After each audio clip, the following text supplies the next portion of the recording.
Morning students, how are you? कैसे हैं आप लोग? बिल्कुल ठीक। इसके प्रीवियस क्लास में बच्चों हम लोगों ने डिस्कस किया था कि न्यूक्लियर फिजन क्या है। आज हम उसी क्लास को और आगे कंटिन्यू करते हैं।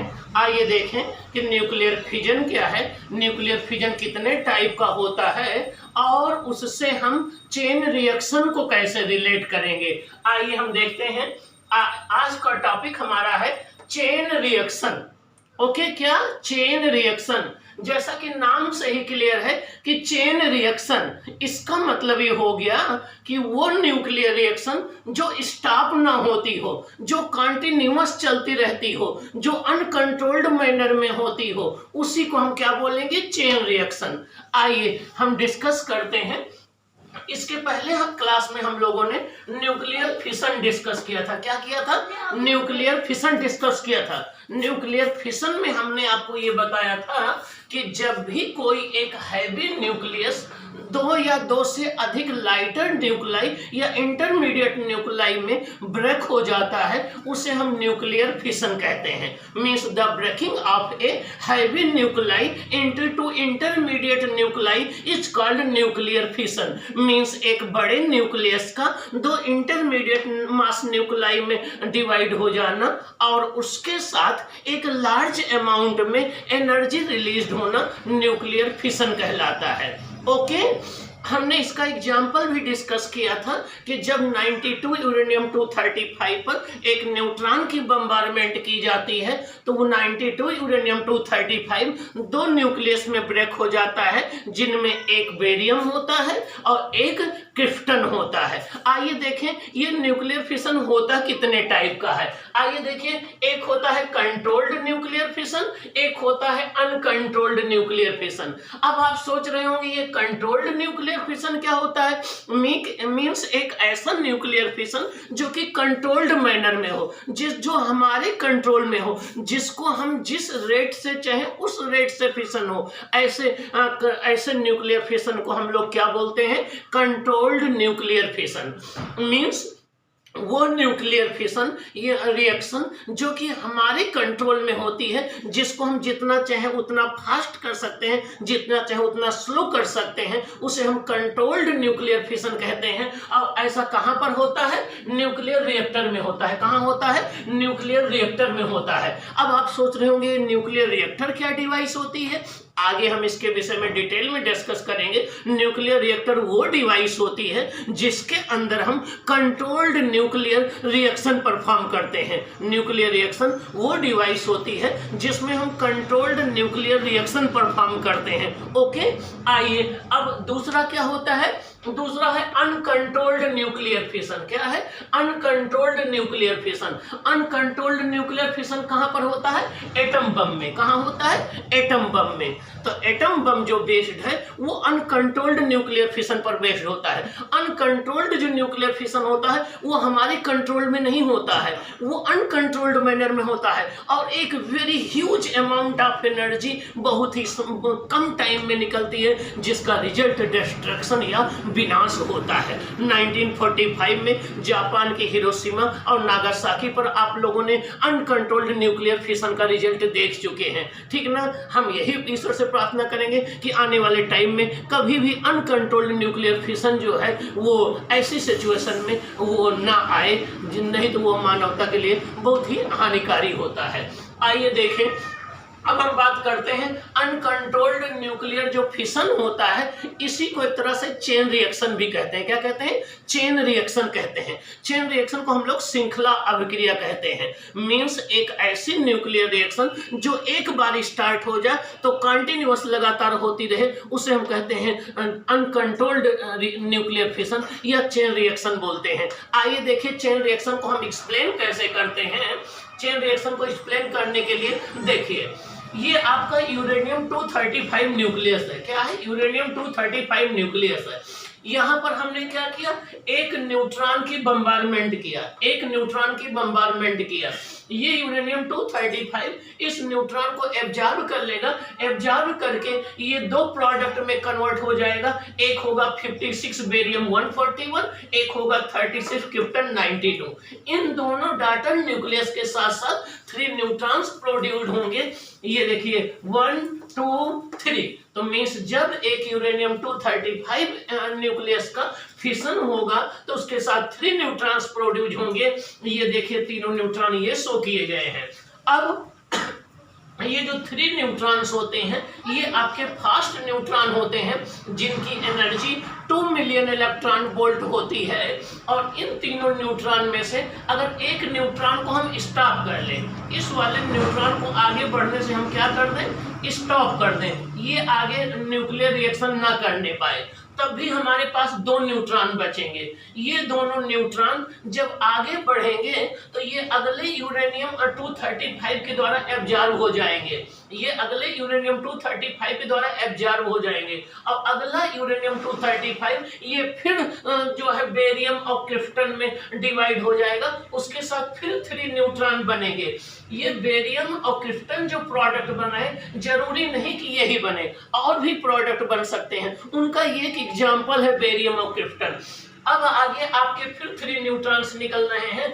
इन 3 न्यूट्रॉन में एक न्यूट्रॉन को फिर अगर हम स्टॉप करा दें तो अब क्या होगा, यहां से फिर 2 न्यूट्रॉन आगे बढ़ेंगे।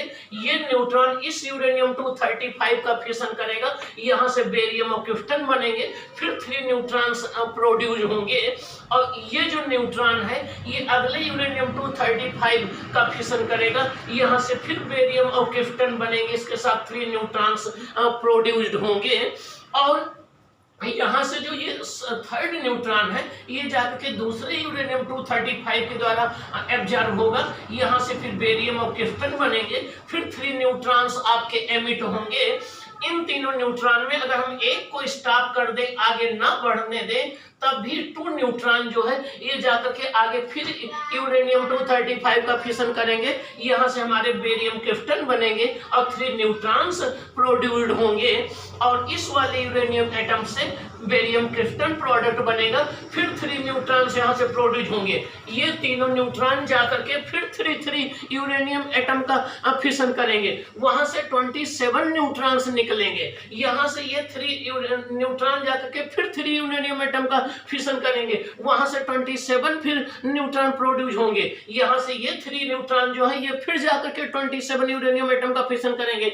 इस तरीके से हमें बहुत ही स्मॉल टाइम में, मीन्स एक माइक्रो सेकंड के अंदर या मिली सेकंड के अंदर इतने ज्यादा यूरेनियम एटम का फिशन हो जाएगा कि जो एनर्जी रिलीज्ड होगी वो हमारे कंट्रोल्ड में नहीं होगी, और वो इतनी ज्यादा एनर्जी होती है जिसका मैक्सिमम पार्ट जो है वो अल्फा बीटा गामा रेडिएशंस के रूप में होता है कि वो डिस्ट्रक्शन होगा, अर्थात विनाश होगा। यही प्रोसेस जो है वो एटम बम में होती है, यही प्रोसेस एटम बम में होती है, और बहुत ही शॉर्ट टाइम इंटरवल में बहुत ज्यादा अमाउंट में एनर्जी रिलीज्ड होती है।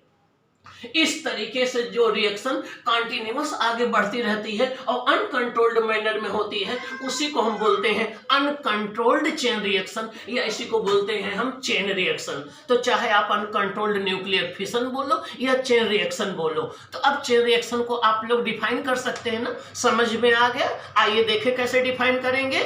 डिफाइन हम करेंगे कि वो न्यूक्लियर रिएक्शन वो न्यूक्लियर फिशन जो अनकंट्रोल्ड होता है, जो कि एक विदिन माइक्रो सेकंड मिली सेकंड बहुत फास्ट स्पीड से इंक्रीज करता है और रिजल्ट उसका एटॉमिक एक्सप्लोजन होता है, उसे हम चेन रिएक्शन कहते हैं। तो chain reaction is a type of uncontrolled nuclear reaction in which in very small time interval a large amount of nuclear energy is produced and a large number of nuclei are fissioned. Means वो nuclear reaction जो हमारे controlled में ना हो और जो बहुत fast speed से इंक्रीज हो, जिसमें ढेर सारे यूरेनियम एटम जो है वो फिशन हो जाए, उसे हम क्या बोलते हैं? चेन रिएक्शन बोलते हैं। ओके, अब आइए एक बात और यहीं पर डिस्कस कर लेते हैं इन चेन रिएक्शन में ये जो यूरेनियम, यहाँ पर 3 न्यूट्रॉन्स प्रोड्यूस हो रहे हैं, इनमें सबकी एनर्जी 2 मिलियन इलेक्ट्रॉन वोल्ट होती है। तो ये तीनों की तीनों फास्ट न्यूट्रॉन होते हैं।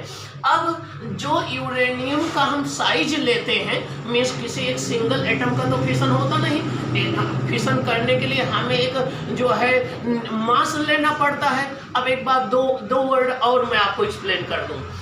एक ऐसे न्यूक्लियस होते हैं जिनका डायरेक्ट फिशन हो जाता है, उनको कहते हैं फिशनेबल मटेरियल, और एक ऐसे होते हैं जिनका डायरेक्ट तो फिशन नहीं होता लेकिन हम उनको अदर न्यूक्लाई में कन्वर्ट कर सकते हैं, उन्हें बोलते हैं फिसाइल मटेरियल। तो मीन्स न्यूक्लियर मैटर का वो सर्टेन साइज जो कि न्यूक्लियर फिशन को कंटिन्यू करने के लिए रिक्वायर्ड होता है, उससे हम क्रिटिकल साइज कहते हैं। मीन्स किसी भी न्यूक्लियर फ्यूल का, मीन्स नाभिकीय ईंधन का वो साइज जो कि न्यूक्लियर रिएक्शन को कंटिन्यू करने के लिए रिक्वायर्ड होता है, उससे हम जो है क्रिटिकल साइज बोलते हैं। तो जो भी हम न्यूक्लियर फ्यूल लेते हैं उसका एक क्रिटिकल साइज होता है, अगर उतने साइज तक वो है तो ये फिशन कंटिन्यू होता रहेगा, नहीं तो ये स्टॉप हो जाएगा। तो मीन्स हर एक न्यूक्लियर फ्यूल का एक क्रिटिकल साइज होता है जिसे हम क्रांतिक आकार बोलते हैं, और उसका एक सर्टेन मास, एक सर्टेन वॉल्यूम, एक सर्टेन साइज होता है। उतना बड़ा अगर है तब तो ये रिएक्शन कंटिन्यू रहेगी, नहीं तो ये रिएक्शन स्टॉप हो जाएगी। आइए देखें, इसमें कुछ और इंपॉर्टेंट चीजें हैं। यहाँ पर हम एक रिप्रोडक्शन फैक्टर डिफाइन करते हैं। क्या? रिप्रोडक्शन फैक्टर डिफाइन करते हैं, जिसको कहीं कहीं के से डिनोट करते हैं, कहीं कहीं हम आर से डिनोट करते हैं। आइए हम के से डिनोट करेंगे। अब इसको डिफाइन हम कैसे करेंगे रिप्रोडक्शन फैक्टर को? हमें पता है कि जब भी एक यूरेनियम 235 का फिशन होता है तो 3 न्यूट्रॉन्स यहाँ पर प्रोड्यूस्ड हो रहे हैं। तो ये क्या है? ये वह न्यूट्रॉनों की संख्या है जो प्रोड्यूस्ड हो रहे हैं, या ऐसे कहते हैं जो एमिट हो रहे हैं। और अगर इनमें से सपोज कर लो 3 न्यूट्रॉन में से एक न्यूट्रॉन एब्जॉर्ब कर लिया जाए तो 2 न्यूट्रॉन बचेंगे जो आगे न्यूक्लियर रिएक्शन को कर पाएंगे। तो टोटल जो न्यूट्रॉन्स प्रोड्यूस्ड होते हैं या एमिट होते हैं उनकी संख्या अपन जितने न्यूट्रॉन एब्जॉर्ब कर लिए जाते हैं या लॉस हो जाते हैं जो कि न्यूक्लियर रिएक्शन नहीं कर पाते हैं, उनका रेशियो जो है रिप्रोडक्शन फैक्टर कहलाता है। आइए देखिए रिप्रोडक्शन फैक्टर क्या है। इसको KF से डिनोट करते हैं। ये होता है rate of emission of neutrons, means कितने न्यूट्रॉन्स जो है पर फिशन में वो एमिट हो रहे हैं, मींस कितने न्यूट्रॉन्स टोटल एमिट हो रहे हैं, upon rate of loss of neutron, means कितने न्यूट्रॉन एब्जॉर्ब हो जा रहे हैं या लीकेज हो जा रहे हैं जो अगला फिशन नहीं कर पा रहे हैं। ये जो रेशियो है ये कहलाता है रिप्रोडक्शन फैक्टर। और न्यूक्लियर रिएक्टर में यही रिप्रोडक्शन फैक्टर के बेसिस पर हम रिएक्शन को स्पीड अप करते हैं, स्लो डाउन करते हैं या स्टॉप कर देते हैं। इसका मतलब ये हो गया कि किसी भी न्यूक्लियर रिएक्शन का फास्ट होना या स्लो होना या स्टॉप हो जाना वो रिप्रोडक्शन फैक्टर डिसाइड करेगा। आइए देखें, यहाँ पर 3 केसेज होते हैं। पहला केस है KF ग्रेटर देन 1 है। KF ग्रेटर देन 1 का मतलब ये हो गया कि एमिशन तो न्यूट्रॉन का ज्यादा हो जा रहा है लेकिन लॉस या एब्जॉर्प्शन कम हो पा रहा है, तो न्यूट्रॉन की ज्यादा संख्या में अवेलेबल होंगे और ज्यादा यूरेनियम एटम का फिशन करेंगे और हमारी जो चेन रिएक्शन होगी वो अनकंट्रोल्ड चेन रिएक्शन होगी, ऐसा कि एटम बम में होता है। दूसरा केस क्या है कि KF की वैल्यू 1 हो। KF की वैल्यू 1 का मतलब ये हुआ कि जितने न्यूट्रॉन्स प्रोड्यूस्ड हो रहे हैं लगभग उतने लॉस हो जाएं, तो उस केस में हमारी न्यूक्लियर रिएक्शन एक कंट्रोल्ड मैनर में चलती है, मतलब एक कांस्टेंट रेट से चलती है। इसी को हम कंट्रोल्ड चेन रिएक्शन कहते हैं। ऐसा न्यूक्लियर फिशन, ऐसा न्यूक्लियर रिएक्टर डिवाइस में होता है। हमारे पूरे इंडिया में 22 न्यूक्लियर रिएक्टर हैं, तो न्यूक्लियर रिएक्टर में कंट्रोल्ड चेन रिएक्शन होता है। तीसरा केस क्या है? KF की वैल्यू लेस देन 1 हो। इसका मतलब क्या हुआ कि रेट ऑफ एमिशन जो है वो आपका कम है, रेट ऑफ लॉस न्यूट्रॉन का ज्यादा है। तो जब न्यूट्रॉन बचेंगे ही नहीं तो आगे यूरेनियम एटम का फिशन ही नहीं होगा, और जब फिशन भी नहीं होगा तो आगे रिएक्शन कंटिन्यू कैसे करेगी? फिर रिएक्शन आपकी क्या हो जाएगी? स्टॉप हो जाएगी। क्या हो जाएगी? स्टॉप हो जाएगी। तो जब भी हमें न्यूक्लियर रिएक्टर के अंदर रिएक्शन को स्टॉप करना होता है तो उस केस में हम रिप्रोडक्शन फैक्टर को लेस देन 1 रखते हैं। क्या? लेस देन 1 रखते हैं। तो ये रहा आपका न्यूक्लियर चेन रिएक्शन। एक बार मैं फिर समरी में आपको बता दूं कि किसी एक हैवी न्यूक्लियस का दो इंटरमीडिएट न्यूक्लाई में ब्रेक हो जाना, जिसके साथ एक ह्यूज अमाउंट में एनर्जी रिलीज हो, उसे न्यूक्लियर फिशन कहते हैं। ठीक ना। फिशन का मतलब ब्रेकिंग या स्प्लिटिंग होता है। ये 2 टाइप का होता है, एक कंट्रोल्ड न्यूक्लियर फिशन, एक अनकंट्रोल्ड न्यूक्लियर फिशन। जिस न्यूक्लियर फिशन को हम अपने आप कंट्रोल कर सके, एक कांस्टेंट रेट से एनर्जी प्रोड्यूस हो, उसे हम कंट्रोल्ड न्यूक्लियर फिशन कहते हैं, और ऐसा न्यूक्लियर रिएक्टर में होता है। ओके। हाँ, अब हम लोग नेक्स्ट टॉपिक डिस्कस करेंगे। तब तक आप लोग खुश रहें, मस्त रहें, इसको रिवाइज करें। ओके।